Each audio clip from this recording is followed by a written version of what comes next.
Hello, everyone. This is Karina Snow, Healing Arts Maven with Adapt and Root. Welcome. I hope you are doing well.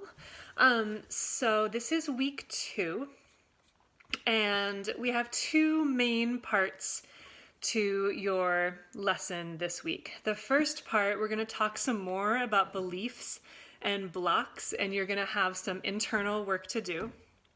And then the second part is we're going to get into some immune supporting and building herbs, teas, tinctures, glycerites, and I'm going to walk you through some of those. And I think that those 2 pieces will be enough for you. This week is really about doing some of your own research and also just tapping into where you're at with your family and what your capabilities are. So everyone's different. Some people, it's going to feel like a lot to even think about making their own herbal blends. But for some other people, maybe you've been doing this for a while, you're like, yes, I totally want to make like my own tinctures or my own elderberry syrup or something. So that's really different. If when you get through this, you're like, I want more, then just let me know in the group and, I'll take you to the next level. But I think that this is going to be enough information. And again, it's the summertime right now. So this is such a great time to research, to get creative, to prepare, to have a place in your home to store some herbs, and to think about how you can bring some of these practices into your life and into your family. Okay? So let's get started. First thing I want to talk about is time for self-care. So each week, there's these things, these practices that you can do, whether it's making some herbal tea or making a new dish, or doing some self-care just for yourself, taking a bath, taking a quiet walk to yourself, doing some meditation. And so you need to set aside the time for this. So right now you can stop the video. I just want you to think about your week, and I want you to actually put it in your phone or your planner, however you organize stuff. And I want you to try to do this every week. So, schedule this every week for the next 3 months, Wednesday evening, from 9 to 10, I am going to do this self-care piece. Okay. And then, tell the people who you live with, your partner, spouse, roommates, just let people who you live with know. Okay. And then they can help hold you accountable also. So that's the first thing, set aside some time for this. Okay, let's talk about beliefs. So you're probably going to want to grab a notebook for this if you don't already have one. So we started talking about this last week. And if you watched the video that I did on mindset around self-care, then this is kind of what I'm talking about. So what frequently will happen, and again, this happens to everyone, like you don't have to judge yourself. You don't have to get down on yourself for this. Everybody does this, and it's because of our beliefs. So you have your self-care, you kind of have your plan, you know what you're going to do, you know exactly what you're supposed to do, and then nothing happens, like you don't do it.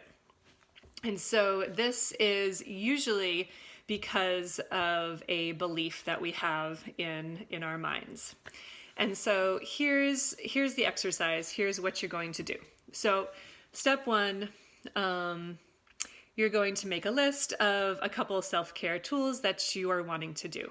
A tea, a relaxing walk, a bath, a new food dish, whatever it is. Just write a few things down. Okay, then step 2, you're going to stop. You're going to close your eyes. And in your imagination, you're going to bring yourself to that very moment of enacting your self-care. So you're going to bring yourself, say you're going to take a nice, long, relaxing bath. Bring yourself right to that place where you're about to do it in your mind's eye. And then listen to your mind. So as humans, we have this ability, this is what we're trying to cultivate here, of separating out what our mind is saying from what we actually believe in our bodies, in our internal core. And so you're stopping, close your eyes. What does your mind say? And it might be something like, I don't have time for this. This is silly. I don't really want to do this. I should be doing the dishes. I should be cleaning the floors. I should be taking care of my kids.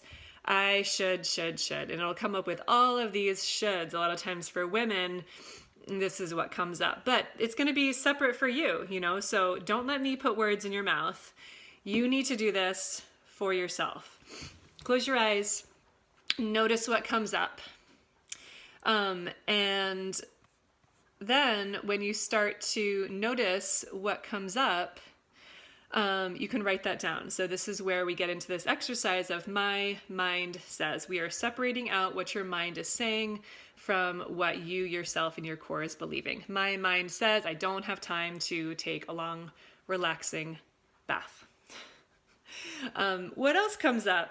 Your mind might say a bunch of things around this. Don't be surprised if it comes up with a whole laundry list of reasons. I mean, it is just jam-packed with ways that you can sabotage your self-care, right? And it doesn't matter that you intellectually know that these things are helpful. That doesn't matter at all, right? Your mind is really, really adept at doing this. So write down all of the things that your mind's saying. Really get exhaustive with this. And then, okay, so then you have your beliefs, your past beliefs. So then the next thing you're going to do is close your eyes again and think about the message, the belief. Say it's, I don't have time for this. And just notice kind of how that feels in your body. I don't have time for this, right? Now, when did you feel like this as a child or with your parents? Okay. So take a moment, ask yourself, when did I feel like this in childhood? Or when did I feel this energy coming off someone else as a child? So then, usually this happens really quickly. Go back to the scene that first pops into your mind, right? Maybe your mom never did self-care for herself, and so instantly that pops into your mind. And, it's a scene of her doing and doing and doing for everybody else, and you never see her doing things for herself, right? So just notice the scene that comes up in your mind. And you can talk it out loud. You don't have to write it down, but just talk through it. What's happening in the memory? Okay. And then, this is a little next level. You got to really look into it. What beliefs have you taken on from this one example? Right? So, from the example that I'm giving, mom did for everybody else. She never did for herself. The belief might be that self-care is a waste of time. Self-care is bad. Self-care is selfish. Right? So then translated to you, you have taken on a belief that self-care is selfish, a waste of time, that it's bad in some way. Right? So, of course, it's going to be difficult to do these practices. Of course, it's going to be difficult to take time for yourself if this is what you've believed. Okay? So, after you've done this, after you've realized this, and again, this should not take a long time. I'm going to go back to what I said in that video I posted about how this is different from therapy. Like, we are not laying everything out and digging through it here. This can be like a 5-minute exercise. You'll be amazed. And as women, your intuition is strong. Like, this is your gift. You're probably going to tap right into this. It's probably just going to come right up. And then you have this information. So do this. Just do it right now. It shouldn't take a long time. And then you have this tool and you can keep using it. So then once you know what your belief is, self-care is a waste of time, for example, you get to change that belief. This is where you get to choose. You get to put in your own belief here. So for example, I choose to believe that by taking time for myself each week, by helping to heal my body and my mind, I am an asset to my family. I choose to believe that it will allow me to be kinder, to be more patient, and to be more loving to my children, to my partner, to my spouse, to my parents, whomever. Okay? And then you can feel into what that feels like, which is so much better than the other beliefs that you've had for so long. Okay? So this is really the key, because a lot of what I'm giving you, all I'm giving you, it's all self-care things. It's all little educational pieces that you then have to enact. So this is really important that you're able to get past any blocks that you have to actually doing the care, right? Okay, let me get some water.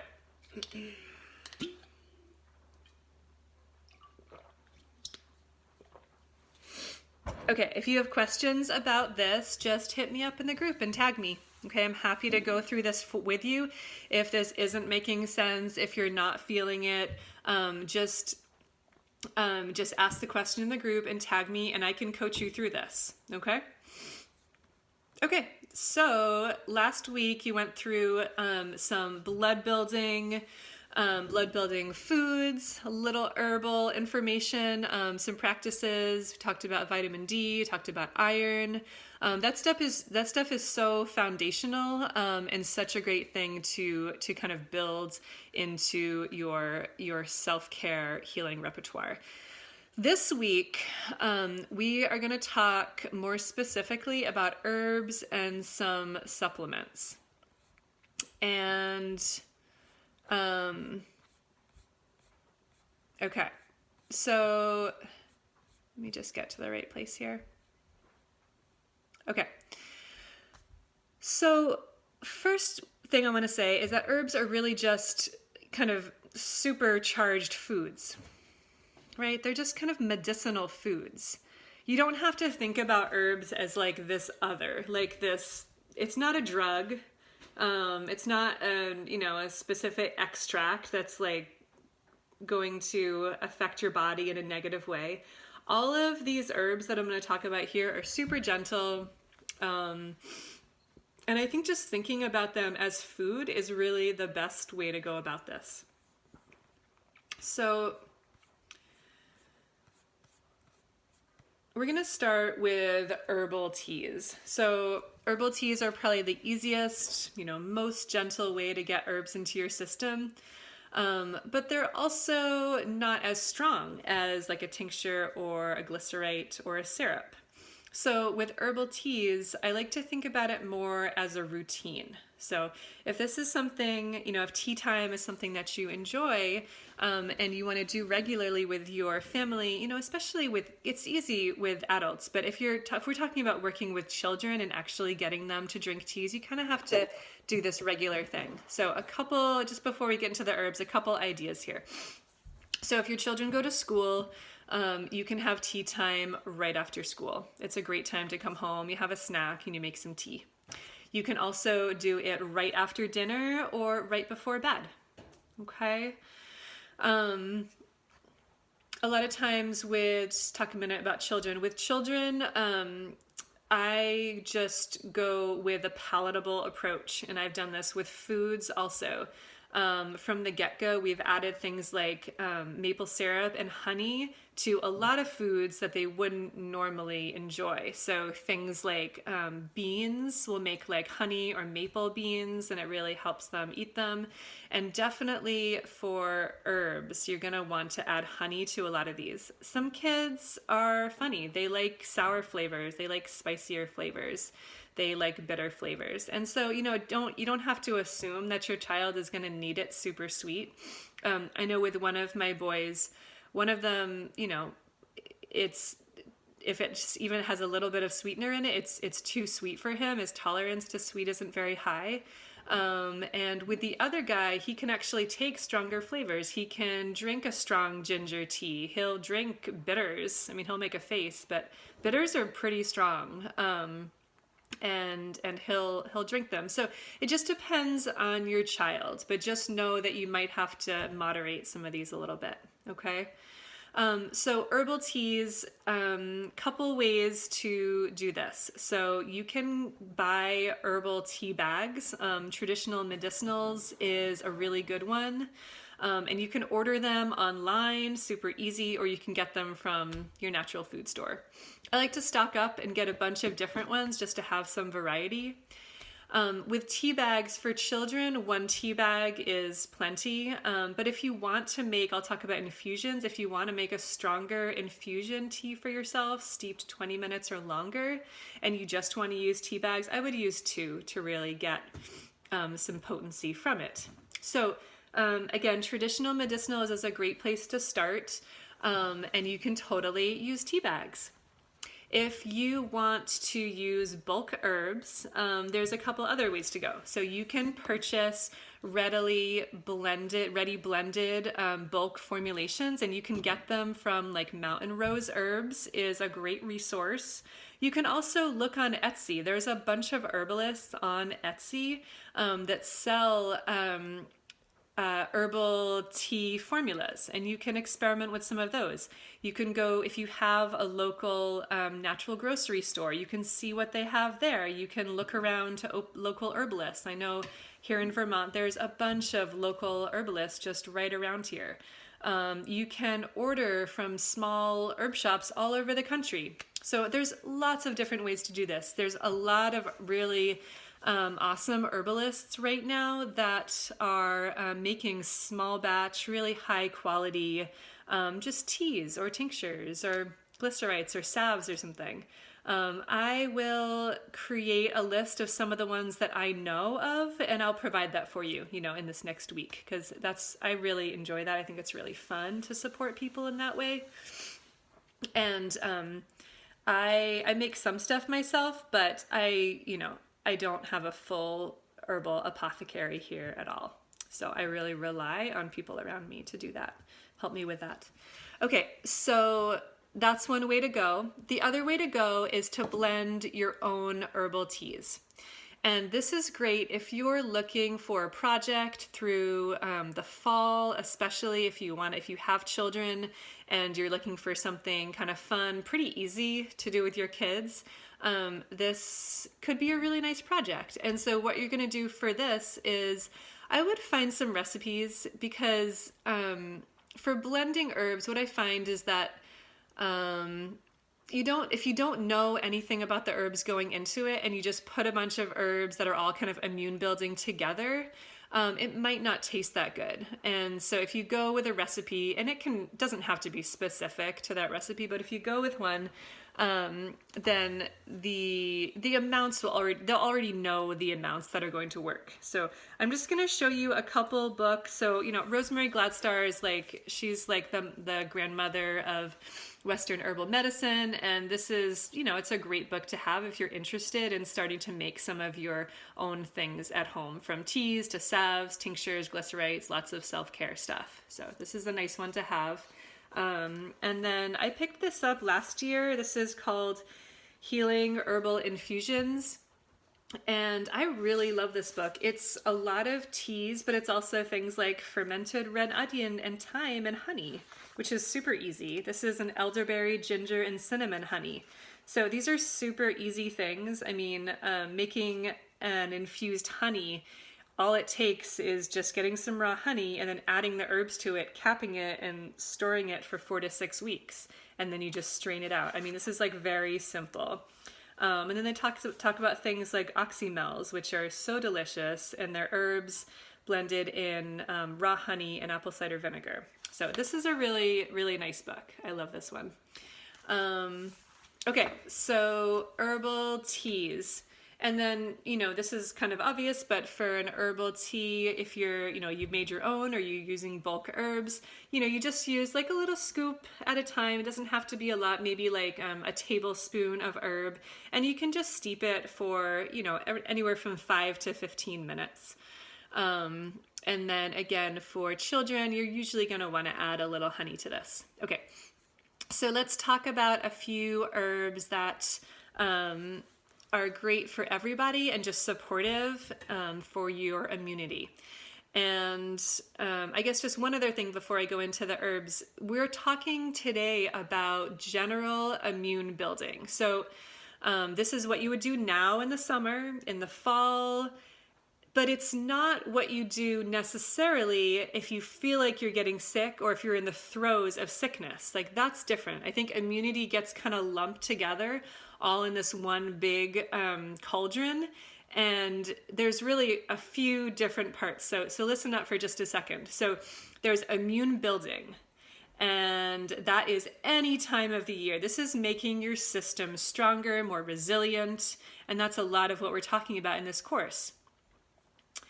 I am going to talk next week and the week after, though, a little bit about how to actually treat when you do get sick, but that is different. So if you feel like you're getting sick, if you feel like you're getting a scratchy throat, if you feel run down, or if you're really in the throes of a cold or flu, bronchitis, pneumonia,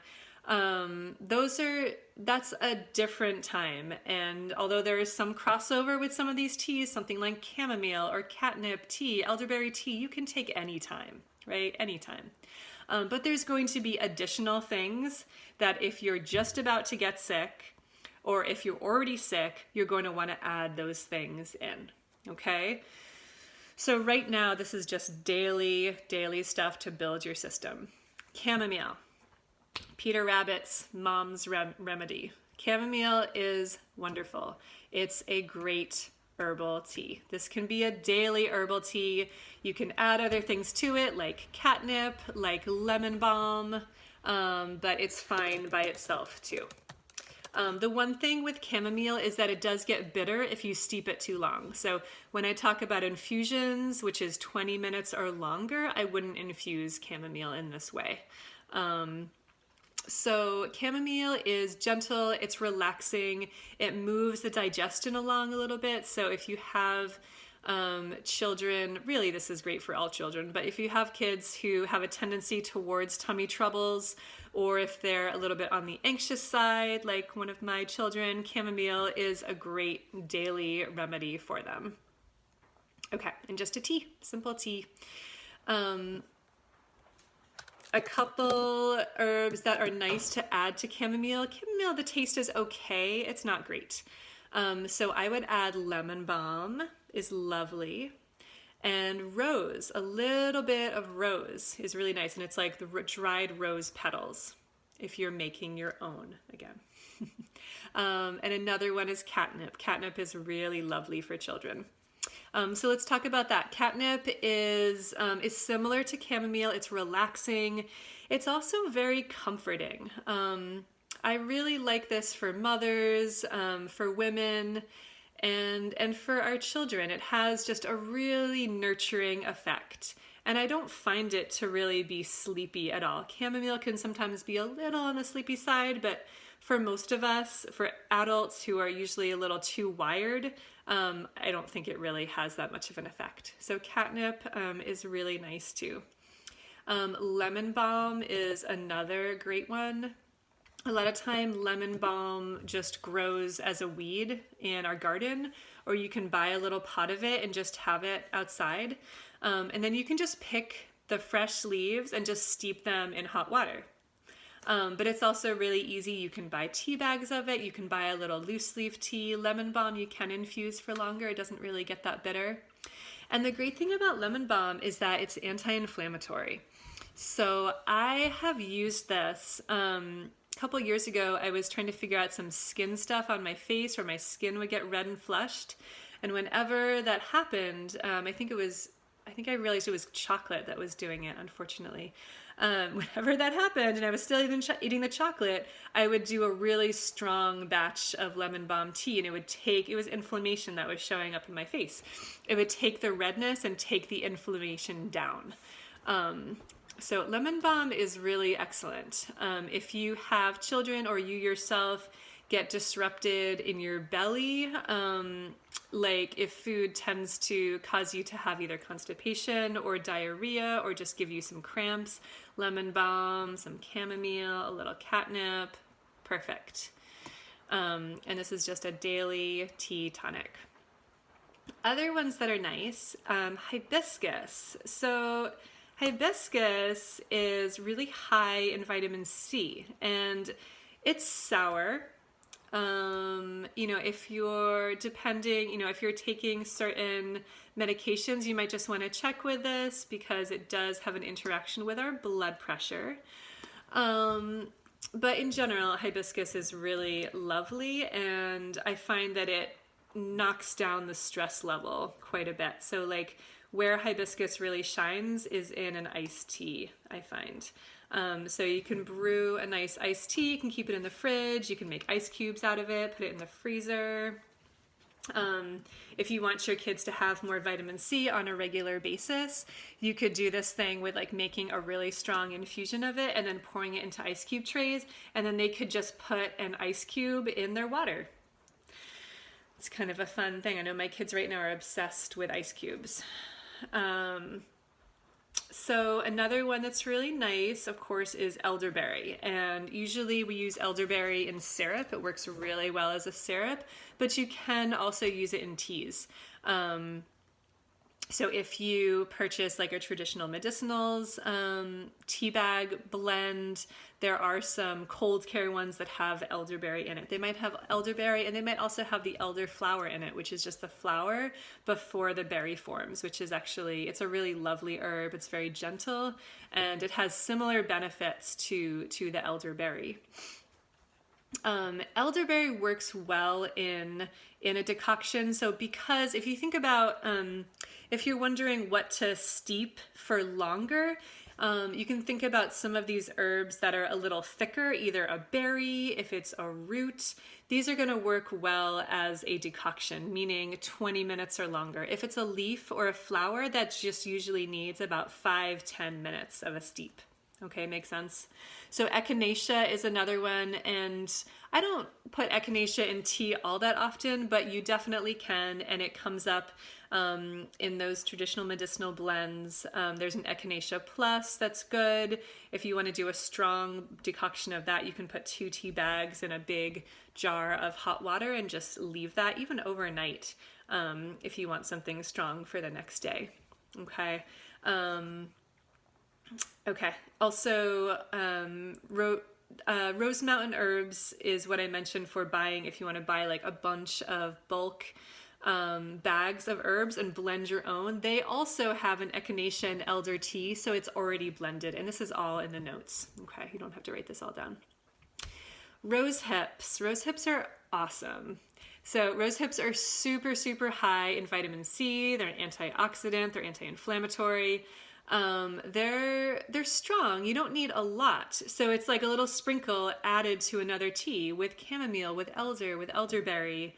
But they have this beautiful tartness to them. And I think in this book, The Healing Herbal Infusions, I think she talks about using, you could add rose hips to make your own raw honey. I mean, they're really lovely. And just, with the COVID stuff, we already knew that vitamin C was helpful, but doing vitamin C all year round and then like really upping the dose in the fall and winter months is a really good way to go. And you can take supplements for it, but having these food forms really integrates it well into your body. And if you remember from last week how important iron is, iron needs this vitamin C to really be able to integrate into your blood and into your body in a real nutritive way. So, okay. So let's just talk about decoctions for a minute, or I'm actually just going to talk, we'll call them infusions. There's a couple different things here. A decoction is more like you're putting it on the stove and simmering it, but we're just going to do infusions for right now. So an infusion is just a strong tea. Okay, again, just food. It's a drink, right? But it's medicinal and it's helpful. So I sort of just already went over this, but again, just to review, if you're using tea bags and you want to do an infusion, it's a stronger brew. Use 2 tea bags. Make a big jar of it. If you're using your own herbs, I would do several tablespoons. I make my infusions really strong. I don't care about taste. If it tastes really strong, I add a little bit of honey, but the taste doesn't bother me. If you're more sensitive, then you can add less, but I would say at least 4 tablespoons 4 tablespoons of like a leaf or flower herb that's kind of like fluffier, you know. For things like elderberries or rose hips, it's only like a teaspoon for a big jar. Okay. Infusions are great, especially in the winter months. This is a nice habit to get into every couple of days. You can do it in the morning. You can do it the night before. Some people like to make a big jar of this herbal tea for themselves in the morning. And then if they're going into the office, or even if you're just at home with children, you have this, you have this big jar to sip on all day. And it's easy. It takes 2 minutes. No longer than making a cup of coffee or tea, right? Okay. Children don't always love infusions. They're stronger. I mean, the thing with an infusion is that you can make a strong brew. You could water it down. You can add juice to it.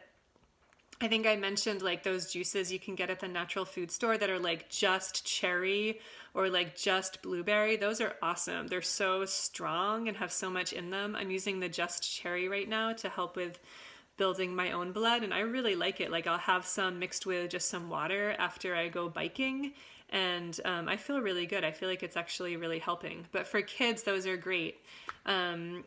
Just another kid tip with the ice cube trays. So you can infuse herbs, and you could add a little juice to it, and then you could put it in the ice cube trays, right? So you have like your strong herbal tea that you've made a little juice, you put it in the ice cube trays, and then you have like these individual servings for your kids. And so then all they have to do is take the ice cube out. I mean, you could pour a little hot water over it, or you could just pop it in their water or their tea or whatever. So it's just kind of a fun way to work with some of these herbs. I have a lot of different kid ideas. You can also make popsicles with herbal teas. Yeah, I get herbs in my kids lots of different ways. If you have more questions about that, let me know, but teas are really the best. Okay, tinctures. So a tincture is an alcohol extract. So the herb has sat with alcohol, like a strong alcohol, over it for several weeks. The herb has been strained off. What's left is the medicinal alcohol. And then you have the dropper. You usually do 1 or 2 dropperfuls of that herb in a little cup with a little water, or if you're hardcore, you just do it straight. Tinctures are great for adults if you don't have a problem with alcohol. Okay, so if you're an alcoholic, if you're avoiding alcohol, you're going to either want to burn off the alcohol with a little bit of hot water over, like if you do a couple of dropperfuls of your tincture in a little teacup and then pour a little bit of boiling water over it, that'll evaporate the alcohol. Or use what we're going to talk about next, the glycerites. So tinctures are great. They're easy. You can just keep them in your purse. The flavor is a little stronger, especially because of the alcohol. So what's great about them is that it's the most common vehicle that you're going to find these herbal formulations. So I'm going to talk about some good brands like Herb Farm. They have a ton of tinctures, but actually they also have a lot of glycerites. So let's talk about glycerites. So glycerite is made just like a tincture, but instead of alcohol, it's made with glycerin. Glycerin, I'm second guessing myself now. Glycerin. It's a sweet honey-like substance that does very similar to alcohol in that it extracts the components of the herb from it. So the great thing about glycerites is that they are alcohol-free and they're sweet. So they're really easy to take. So kids love these, they taste great. For all of these kid things, sometimes if we're working with elders, then this is also an issue. You know, sometimes elders don't want to take a straight tincture or alcohol, and so a sweet herbal formulation is good for them too. So I use glycerites all the time. It's really like the easiest way to go. What I tend to do in my family is in the fall, especially around the start of school, I will buy a bunch of different herbal immune support things from local herbalists, from like Herb Farm, and I'll just kind of stock up on stuff. Keep in mind that stocks are low, so if you're having trouble sourcing some of this, let me know and I can help you with that. So let's talk about some resources for glycerites and tinctures. So the two that you can think about, and there's many, I mean, you don't have to worry too much, like there's really great sources everywhere for this stuff, but as far as availability, Herb Farm, PHARM, has a huge variety. They stock them in many natural food stores, and they have a ton of glycerites. So if you go on their website, I think you can also order directly from their site, although I'm seeing that some of them are not in stock. So some good ones are the Kids Immune Avenger. That's a nice formula. They also have elderberry ones. They have this Kids Immune Collection, which is nice because it's a few different things. There's a throat one, there's black elderberry, there's the Immune Avenger, and there's the Immune Fortifier. I would do something like that. It's great. And so this type of thing, this is like just daily, you know, like before they go to school or before you start your day, you can just do a squirt of herbs in their mouth. Okay? Glycerites are great. Okay. So syrups. So a syrup is made when you, on the stove, well, how it will be made in a big batch is that on the stove, you melt usually honey. And actually, let me think how I've made elderberry syrup. Okay, scratch that. This is how you do it. So you decoct elderberry, which means use a little bit of water, maybe like half a cup of water with about a cup of elderberry, a cup of the elderberry fruit, either dried or fresh. And you simmer it for a while, about half an hour. And then at the end of that simmering, you strain off the elderberry so you don't have the fruit anymore. And then you add usually a raw honey to it, and you mix the honey in and it gets super thick, like a syrup. And then you place it in a jar, and you can add a tiny bit of like brandy or a tiny bit of alcohol to it just to preserve it. So this is how it's made. You can buy elderberry syrup really easily. I'll give you some sources. You can look locally. Sometimes herbalists or just people in your area might make big batches of elderberry syrup. I've done this in the past, and you can buy it directly from them. It's also kind of a fun thing to do. If you look around, if you have like a community board or in like a local Craigslist type of thing, it's a fun thing to get locally. Elderberry syrup is just really tried and true at this point. I think a lot of people are using it. The nature of elderberry is that it's a little bit warming, so it has a tendency to help you, help your kids ward off sickness, colds, flu. It warms the body up a little bit. And it also is able to move, to make the length of time shorter of the cold, flu, whatever. So this is great as a daily tonic. You can start doing it in the fall. I don't usually do it through the summer, but start of school or when it starts to get a little bit cooler, a daily spoonful of elderberry syrup is really wonderful. The one thing I will say with elderberry is that it is warming. And so I haven't gotten into temperament of children or anybody yet, but we all have a temperament. And some people, so an example of this, let me use my son as an example. So he is flushed easily. He runs a little hotter. He's anxious. He's active. He's always moving. He doesn't like the bright sun. He doesn't like hot days. And so he has a tendency to heat up very quickly.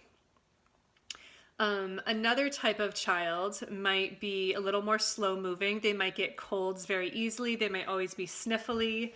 They might have kind of a pale complexion. They might be a little cooler to the touch or always want an extra layer on. So all of our children have a different constitution.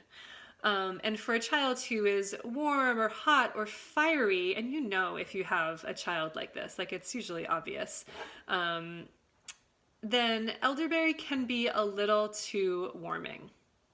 So that's the one thing I would just be aware of. I don't really give Jaden elderberry unless he's just about to get sick or he is in the throes of a sickness. I don't give it to him on like a daily basis. But if your children are not like that and not super hot, then it's fine and it's super helpful. Okay. Okay, so elderberry syrup, great. There's other things that you can do in syrup, but elderberry is like the main one that I'm thinking of. If you look around, some formulations of elderberry syrup have things like astragalus. Awesome. I love astragalus. It's a root, it's a Chinese herb. It's excellent with elderberry syrup. I think rose hips would be really great in an elderberry syrup. So look around, see what you can find. And again, I'll provide some resources for you guys also with some fun herbs. Okay, so let's just talk a minute about formulas because sometimes this is a question that comes up.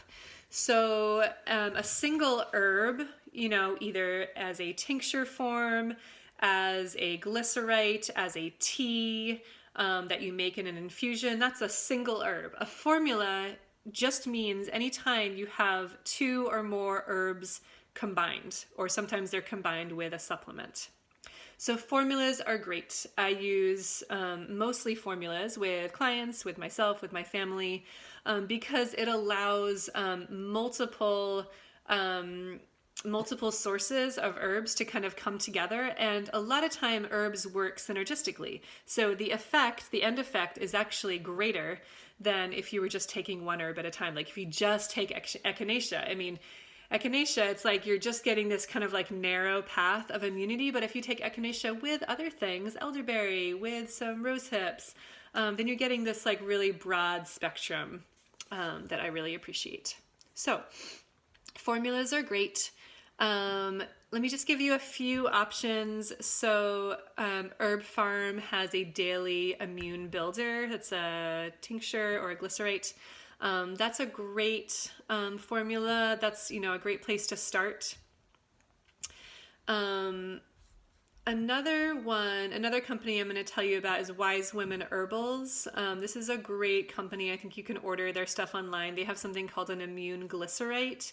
This is an excellent formula, especially for the respiratory tract. So if you're someone that always has like stuffy noses or sinus troubles, frequent colds, this might be a really good way to go. It's more proactive than the daily immune builder. This is more if like you're somebody that has those symptoms.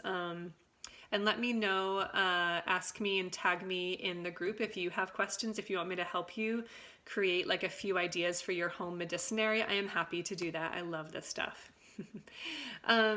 So I want to talk about this other type of formula. So this product is called Immustim.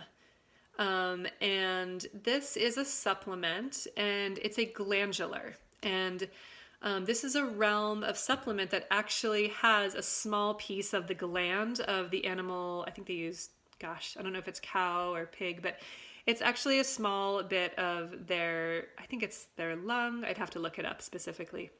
So it sounds weird, but glandulars are excellent. They're extremely effective. We use them for thyroid, for adrenal health, for immune support. And I've been using this with clients and with family for like 10 years and it's excellent. This is like the slow builds. Like if you have somebody or you yourself or someone that you just feel like your immunity is really low, this is a really good choice. My dad has, chronic lung stuff come up. He was getting bronchitis every year. It was lasting forever. He's been on this for 3 years now. He takes it almost all year. I buy him huge bottles and he just takes it almost daily.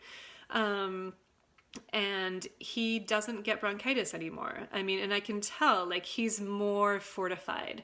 So Immustim is awesome. The only thing with it is that sometimes it's really low in stock. So if you want to start taking that, Please, and you can't find it, just let me know and I can help you order it. Okay. I'm not going to go into any other supplements right now. I feel like that is enough. So just a couple of things. I want to give you guys some kind of action steps here. So the first one is that I just want you to stop and think about your life a little bit, what you have capacity for. Again, everyone's a little different. So if this is the first time that you're really stepping into taking herbs for yourself or your family, just go slow. Explore. This is a beautiful, beautiful world. Move towards what you're drawn to. Start with herbal tea bags. See what's in your local natural food store. Look at Etsy. See what calls to you. If you have some herbalist friends, talk to them about it. There's so much great stuff out there. And it doesn't have to be complicated, okay? If you are interested in making your own stuff, elderberry syrup is a great place to start. Tea blending is a great place to start. Tea blending is a really lovely art form, I find. And after you've done a couple recipes from here or from here, then you can start to get an idea of kind of what works. What I've done in my own little medicinary is last year I bought big bags of bulk nettle, red raspberry leaf, lemon balm, spearmint, and I think that's it. And then I have some oat straw, which is really nice too. And so on a regular basis, every couple of weeks, I'll just blend different those herbs in different amounts in a big jar, and then often I just make a tea out of them. You know, I'm not going to get into all the different blends, and but that's a really nice way to go too. If you want to start doing some more of this yourself, it can be really fun and really creative. Okay. Sorry, my computer is doing weird things. Okay. And then you are going to do your beliefs assignment, which was the first thing we went through. Okay. So just those three things, the beliefs. You're also going to, choose when you're going to do your self-care. You're going to think about your family and think about which of these methods of using herbs is going to work for you guys. And then if you want, you can buy some herbs, you can buy some bulk things, you can start buying some tinctures to have for the near future. Okay? All right, everybody. Thank you. Hit me up in the group if you have any questions about this. Just tag me. Okay. See you next time. Bye-bye.